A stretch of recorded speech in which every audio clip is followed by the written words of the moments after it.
नमस्कार, मैं डॉक्टर विकास गोरे, स्त्रीरोग प्रसूति शास्त्र और दूरबीन शस्त्रक्रिया तज्ञ, नासिक। मैं गए 32 साल से नासिक में वैद्यकीय सेवा दे रहा हूँ। आज हम एक इम्पॉर्टेंट महिलाओं की बीमारी के बारे में बात करेंगे। उसका नाम है गर्भाशय से अनियंत्रित खून बहना। उसको हम एबनॉर्मल यूट्राइन ब्लीडिंग बोलते हैं। किसी भी महिला का पीरियड ये जब नॉर्मल रहता है तब उसका आने का साइकिल 21 दिन से 35 दिन का रहता है और उस एक साइकिल में किसी भी महिला को मेंस्ट्रुअल साइकिल में 5 दिन से कम दिन के लिए ब्लीडिंग जाता है। बट अनियंत्रित गर्भाशय का खून बहने की समस्या में ये जो साइकिल है ये 21 दिन से पहले आने लगता है और खून बहने का प्रमाण और दिन ये 5 दिन के ऊपर हो जाते हैं और खून बहने का प्रमाण अधिकतम होता है। इस बीमारी की वजह से वो महिला का हीमोग्लोबिन डाउन होता है और वो महिला एनीमिया का शिकार बनती है और उसमें वीकनेस तैयार हो जाता है। तो ये जो एबनॉर्मल यूट्राइन ब्लीडिंग है, इसके लिए डॉक्टर क्या करते हैं? जब आप डॉक्टर के पास जाते हैं तो डॉक्टर पूरा आपका डिटेल हिस्ट्री लेते हैं, आपकी फिजिकल एग्जामिनेशन करते हैं। उससे वो प्राथमिक अनुमान बनाते हैं कि कौन सी बीमारी ये महिलाओं को ये एबनॉर्मल यूट्राइन ब्लीडिंग का बीमारी बना रही है। तो उसमें उसके बाद में वो सबसे पहले प्रेगनेंसी टेस्ट करते हैं। प्रेगनेंसी टेस्ट इसलिए किया जाता है कि कभी कभी ये जो महिला रहती है उनका 25 से 45 एज ग्रुप में ये ज़्यादा समस्या होती है।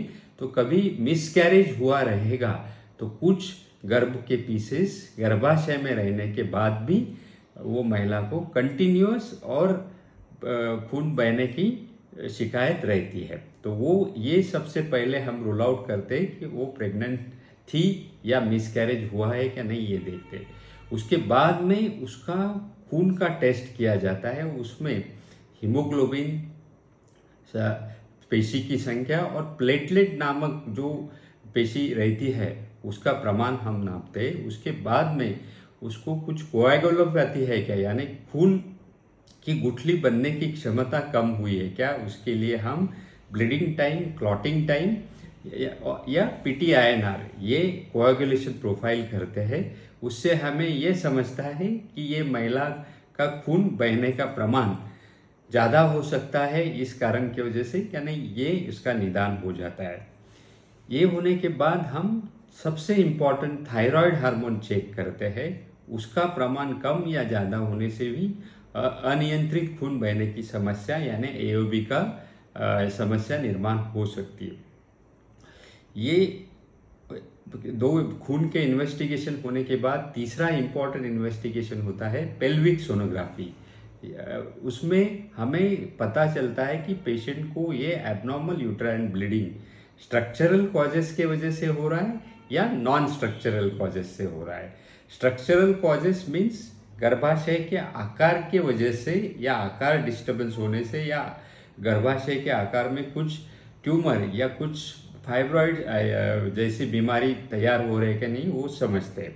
तो सोनोग्राफी में हमें ये पता चलता है कि गर्भाशय के अंदर कुछ पॉलिप है, एडिनोमायोसिस नामक की बीमारी है जो गर्भाशय के वॉल में रहती है, या कुछ फाइब्रॉइड की बीमारी है वो जो मांसपेशी की गांठ रहती है, या एंडोमेट्रियम का कैंसर है, मैलिग्नेंसी यानी कैंसर की कुछ शुरुआत है क्या, वो समझता है।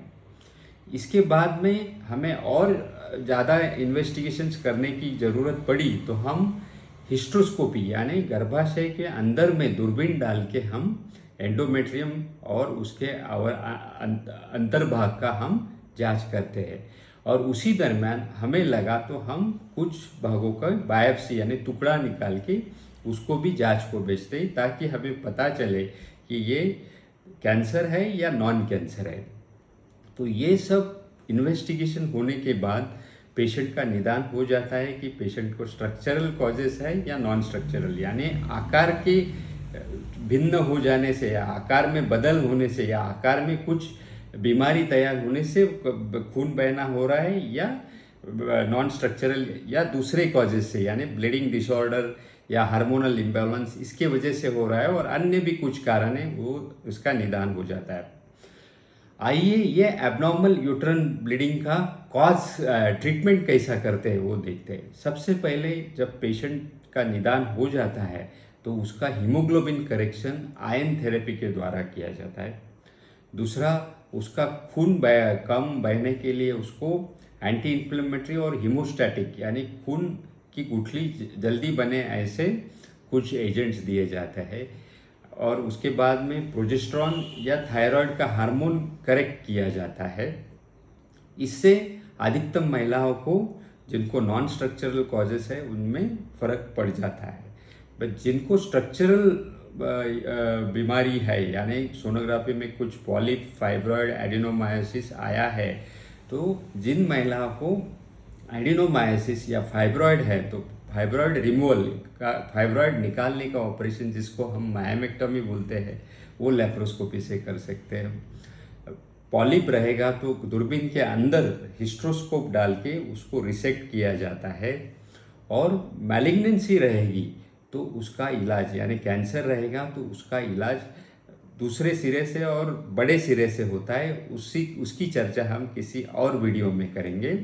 तो ये है एक शॉर्ट में आपको एबनॉर्मल यूट्राइन ब्लीडिंग की इंफॉर्मेशन देने का video. Thank you very much. आपको इसके बावजूद भी कुछ समस्या रहेगी तो आप हमें संपर्क कर सकते हैं। Thank you very much.